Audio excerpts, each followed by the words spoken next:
பெரிய குற்றத்தில் பாதிக்கப்படும் போது கண்டுகொள்ளாமல் இருப்பாங்க.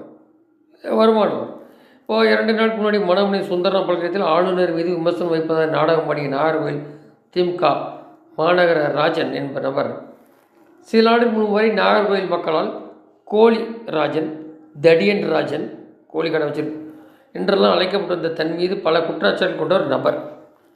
இது எப்படி அந்த அண்ணா யூனிவர்சிட்டியில் பிடிச்சாங்களே பிரியாணி கடைக்காரர், இந்த வன்முறை படம் பாலியல் பொருளாதாரம் போய் செவ்வறி பண்ண அந்த சாரெலாம் யாருன்னே தெரியல, மூடி பண்ண அந்த மாதிரி இது ஒன்று.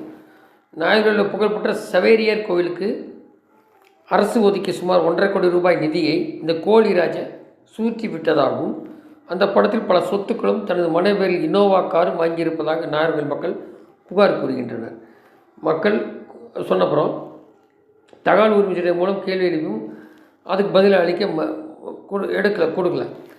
இந்த வழியில் லஞ்ச ஒழித்தல் புகார் அளித்தும் அந்த புகார் கிடப்பில் போடப்பட்டிருக்கு. இது தவிர தன்னை எதிர்ப்பதற்கு கொலை மிரட்டல் விடுப்பது, பள்ளி அருகே குடித்து விட்டு மாணவர்கள் தொந்தரவாக கூச்சலிடுவது, இந்த கோழிராஜன் மீது நாகர்கோவில் கோட்டாறு பரதர் தெற்கூர் மக்கள் ஏற்கனவே மாவட்ட ஆட்சித்தலைவர் கண்கள் அனைத்து உயரும் புகார் அளிச்சிருக்காங்க. இன்று வரை கோழிராஜன் எந்த நடவடிக்கை எடுக்காமல் இருக்குது திமுக அரசு. இதற்கு ஒரே காரணம் இந்த நபர் திமுக சேர்ந்தவர். பொதுமக்கள் தன் மீது அளித்த புகாரை தீசி திருப்ப புகார் அளித்தாங்க இல்லையா பொதுமக்கள், இந்த கோழிராஜன் 1.5 கோடி சுருட்டான், அதை திசை திருப்பத்தான் ஆளுநர் பங்கேற்ற பல்கலை நிகழ்ச்சியில் நாடகம் ஆடிய கோழிராஜன். அப்போது அந்த புனித சவேரியர் ஆலயத்தை புதுப்பிக்கும் பணிக்கு தமிழக அரசு ஒரு 2.25 கோடி ரூபா ஒதுக்கீடு செய்து முதல் கட்டமாக 1.25 கோடி வழங்கியிருக்கு. இந்த நிதிக்கான கணக்கு விரும்பும் பொதுமக்கள் பார்வை வைக்க ஏன் மறுக்கிறார்கள்? பொதுமக்களை தொடர்ந்து அச்சுறுத்தும்படி நடக்கும் கோழிராஜன் நடவடிக்கை மாவட்ட காவல்துறை ஏன் தயங்குகிறது? தொடர்ந்து சமூக விரோதிகள் பாதுகாத்து பதவி கொடுத்து வளர்த்து விடும் திமுகவுக்கு விரைவில் பொதுமக்கள் பாடுபவர்கள். ஸோ சமூக விரோதிகளின் கூடாரம் தான் அது. அதான் ரவுடி கட்சி நல்ல எடப்பாடி மேற்கொண்டு அதுதான் அது ரவுடிகள் தான் இருப்பான். இதனால தான் இந்த கஞ்சா வித்திர அந்த ஜாப்பர் சாதிக்கு மறந்துருக்க மாட்டேங்க.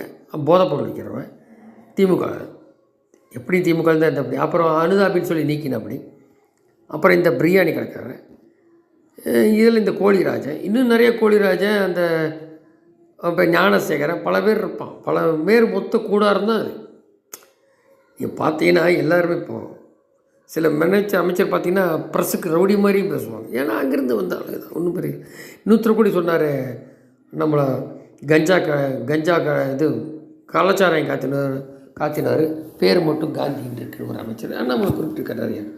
இப்படித்தான் இப்படி கட்ட பஞ்சாயத்து இந்த மாதிரி பண்ணாலும் தான் மந்திரி அதிமுக அதுதான் குறிப்பிட்றாரு.